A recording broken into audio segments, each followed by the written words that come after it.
नमस्कार, मी विजय साळवे, साप्ताहिक लवगड उपसंपादक, महाराष्ट्र राज्य. आज आपण अशा एका व्यक्तीला भेटणार आहेत की ज्याने जिल्हा परिषदेच्या शाळेसाठी जे मैदान आहे, जे खेळायची जागा आहे, जे त्या ठिकाणी मैदान आहे आणि त्या ठिकाणी गावकऱ्यांनी अतिक्रमण केलेलं आहे आणि त्याचा पाठपुरावा गेल्या 2 वर्षापासून एक शख्स आहे जो आपल्यामध्ये आहे. त्यांचं नाव आहे विष्णू सुखदेव बुरे आणि 2 वर्ष पुरावा करूनसुद्धा त्यांना कोणत्याही प्रशासनाकडून मदत नाही आहे, पोलीस प्रशासन मदत नाही आहे, सरपंचाकडून मदत नाही आहे, मंत्रालयापर्यंत ते पोचलेले आहेत, जिल्हा अधिकारी शाळेपर्यंत पोचलेले आहेत, सरपंचाकडे गेलेले आहेत, मुख्याध्यापकाकडे गेले आहेत, पण तरीसुद्धा त्यांना कोणत्याही प्रकारचं प्रतिक्रिया आणि कोणत्याही प्रकारचं त्यांचं जे काम जे आहे त्यांनी केलेलं नाही, कोणत्याही प्रकारचा पाठपुरावा केलेला नाही. आणि म्हणून आज आपल्याकडे विष्णू बुरे साहेब आलेले आहेत आणि त्यांचे जे म्हणणं काय आहे, त्यांचा उद्देश काय आहे, त्यांचं काय त्यांचं नेमकं मनामध्ये आहे, आपण आज ते जाणून घ्या. सर, विष्णू बुरे, आपण काय सांगाल की जे वाशिम जिल्ह्यामध्ये जी घटना घडलेली आहे, जे गावकऱ्यांनी अतिक्रमण केलेलं आहे, तर त्याबद्दल तुम्ही काय सांगाल? काय म्हणजे काय नेमकं काय कारण आहे असं की पाठपुरावा होत नाही? ग्रामपंचायत तालुका मंगरुळपीर जिल्हा वाशिम इथे 4 शाळा आहेत, ते तुम्हाला मी दाखवले या फोटोमध्ये. ह्या जे 4 शाळा आहेत, या शाळेवरती गावकऱ्यांनी अतिक्रमण केलेलं आहे. तर आमच्या गावामध्ये मुलांना एक तर खेळायला मैदान नाही, गार्डन नाही आणि गावकऱ्यांची मागणी आहे की तिथं गजानन महाराजाचं मंदिर व्हावं.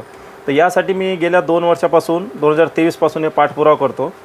मी 30 ते 40 लेटर पाठवलेलं आहे, हे बघू शकता. हे ऑनलाईन पण पाठवलं आणि स्वतः पण या प्रकारचे लेटर्स पाठपुरावा केलेले आहेत, तुम्ही बघून घ्या. आणि ह्या प्रकारचा पाठपुरावा करून सुद्धा अजूनही कोणत्याही प्रकारचा न्याय विष्णू बुरे यांना भेटला. हे वाशिम जिल्ह्यामध्ये हे गावकरी आहेत, हे सुद्धा गावकरी आहेत, एक पत्रकार आहेत आणि असं सपोर्ट न करता त्यांना उलट मारण्याच्या धमक्या त्यांना देत आहेत. त्यांना गावात आल्यावर हातपाय तोडेल अशा धमक्या येत आहेत. तर या ठिकाणी प्रशासनाने यावरती काहीतरी कारवाई केली पाहिजे असं मला वाटतं. सर, तर गेल्या 2 वर्षापासून मी पाठपुरावा करतो. तर मी एक न्यूज बनवली होती गावची. तर रोड होता, म्हणजे लोक पळत होते, शिक्षक पडले, काही लेडीज पडल्या. तर मी बातमी बनवली की जनतेचा आवाज मी शासन प्रशासनापर्यंत पोहोचण्याचा प्रयत्न केला. तर तिथनं मी मुंबईला आल्यानंतर 2-4 दिवसांनी मला फोन आला अननोन नंबरवरून की तू न्यूज का बनवली. तर मी बोललो की बाबा माझं काम आहे, ते जनतेचं जे त्रास होईल ते शासनापर्यंत पोहोचण्याचं माझं काम आहे. पण तिथनं मला फोन आले की 10 ते 15 मिनटं तो व्यक्ती बोलला माझ्याशी की तुला जिथं न्यूज बनवली तिथंच तुला जिवंत मारणार, म्हणजे गाडून टाकणार. मी काय बोललो नाही, पण असा बोलत होता. मला आई बहिणीवरून शिवीगाळ पण केली.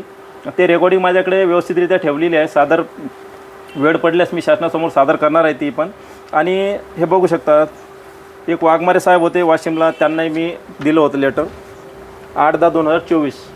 खूप म्हणजे तुकाराम मुंडे साहेबांच्याच कामगिरीचे हे मला सांगितलं लोकांनी. मी त्यांना पण लेटर दिलं, त्यांच्याकडूनही मला काही पाठपुरावा नाही मिळाला. आणि जिल्हा अधिकारी, शासन प्रशासन, सरपंच, उपसरपंच, ग्रामसेवक, शाळा समिती अध्यक्ष, त्यांनाही मी खूप लेटर पाठवले सर, पण तिथंही काही कारवाई झालेली नाही. पण मी काही दिवसापूर्वी गेलो होतो, तर एका अधिकाऱ्याने सांगितलं की आम्ही कारवाई केली.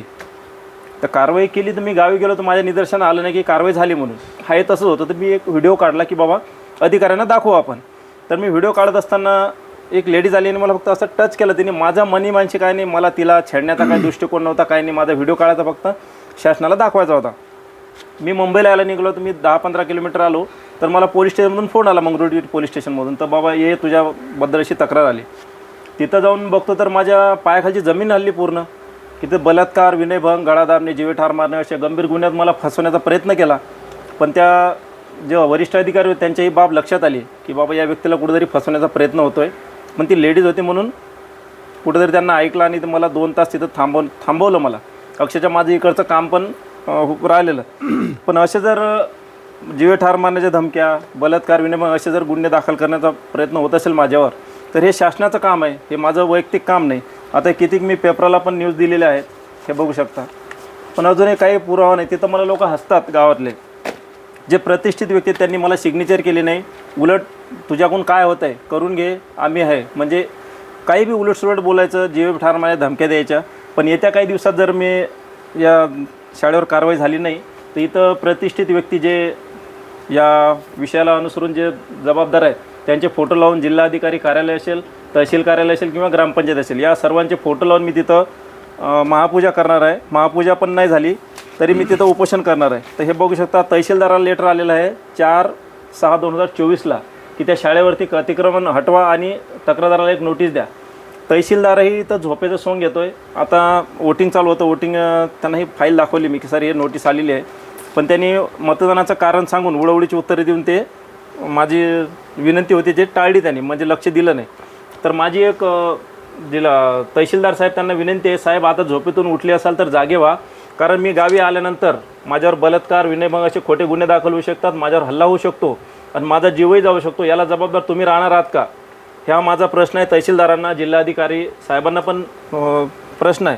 हे सर मी आता मंत्रालयात पण 2 नोटिसा दिलेल्या आहेत. मंत्रालयात पहिली नोटीस दिली तर मला पैशाची मागणी आली तिकडनं की बाबा तू पैसे दे तरच तुझी फाईल पुढे जाणार. तर मी मंत्रालयामध्ये ते रेकॉर्डिंग माझ्याकडे आहे त्या व्यक्तीची. ओके. हां, तर हे 29/12ला मी जे भुसे साहेब बसतात त्यांच्या ऑफिसला दिली.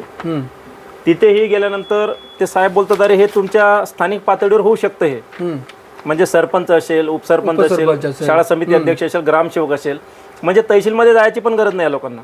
ते बोले स्थानिक पातळीवर होते. त्यांना सांगितलं मला सिग्नेचर पण दिलेल्या नाहीत, उलट अरेरावी होते, कानाडोळा होतोय, उडवडीची उत्तरे भेटतात आणि त्यांना पूर्ण फाईल दाखवली. आणि माझ्यासोबत जो घडलेला प्रकार मंगरुळपीर पोलीस स्टेशनमध्ये त्या अधिकाऱ्याच्या मी लक्षात आणून दिला. तर त्यांनी सांगितलं की आम्ही नोटिसा काढू, तहसीलदार आणि जिल्हाधिकाऱ्यांना. आता बघू काय होतं ते. अजून तर मला मेल आलेला नाही. मला नाही वाटत की आत्ता पण काम होणार म्हणून. तर मला असं वाटतंय की प्रशासन या ठिकाणी कुठेतरी डोळेझाप केलेले आहे, झोपले आहे.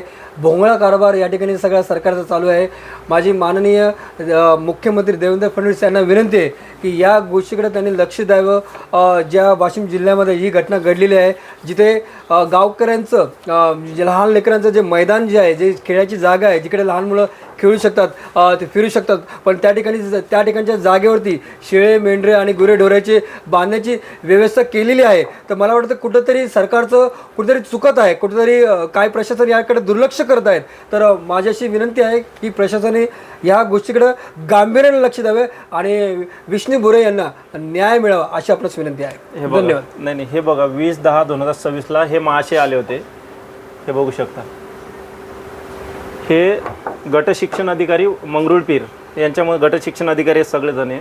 तर यांनी माझं अभिनंदन केलं साहेब. पूर्ण शाळेची पाहणी केली. बोलते इथं खूप मोठं गार्डन होते किंवा मैदान होते किंवा गजानन महाराजांचं मंदिर होते, म्हणजे नागरिकांच्या उपयोगीचं काहीतरी होऊ शकते इथे. माझं अभिनंदन केलं. तेव्हापासून हे महाशय गायब आहेत. हे बघू शकता, सगळे लोक आहेत. हां, अधिकारी आहेत मंगरुळपीरचे. बघा, या ठिकाणी मंगळूर जिल्ह्याचे सर्व अधिकारी आहेत. त्यांच्याकडे त्यांनी सगळं पाहूनसुद्धा या सर्व गोष्टीकडे दुर्लक्ष केलेलं आहे. आणि म्हणूनच मला विनंती आहे की सरकारला की सरकारने या गोष्टीकडं लक्ष द्यावं, गांभीर्यानं या गोष्टीकडे बघावं. जर या प्रकरणातून शक्यता आहे की एखाद्याचे बळी जाण्याची पण शक्यता आहे आणि ती कुठेतरी टाळावं. आणि त्यामुळेच मी आज या ठिकाणी निंबेमधून, वाशीमधून लवगड उपसंपादक या नात्याने मी असं सांगत आहे, असे विनवणी करत आहे की याकडे कुठंतरी गांभीर्याने लक्ष देऊन या गोष्टीवर न्याय मिळावा अशी आपल्याला विनंती.